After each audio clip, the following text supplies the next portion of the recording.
বাংলাদেশের ক্রিকেট গত 25 বছরে আগায়নি।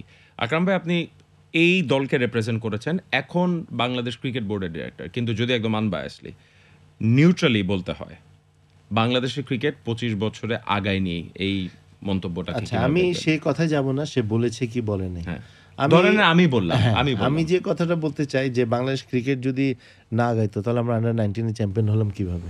ওয়ার্ল্ড কাপ আমরা চ্যাম্পিয়ন হলাম, world cup under 19 world cup. Under 19 world কাপের কথা বলছি। আমরা মেয়েরা কিন্তু আপনার এশিয়া কাপে চ্যাম্পিয়ন হয়েছে। তো আমাদের ইন্ডিভিজুয়ালি আপনি দেখেন, আপনি মনে করেন যে সাকিবের মতো player, Tamim, Mushfiq, Ashraful, Mashrafe, Riyad, under 19 world cup আমরা জিতেছি, এশিয়া কাপ উইমেন্স জিতেছি, আমরা ফাইনাল এশিয়া কাপও তো খেলেছি।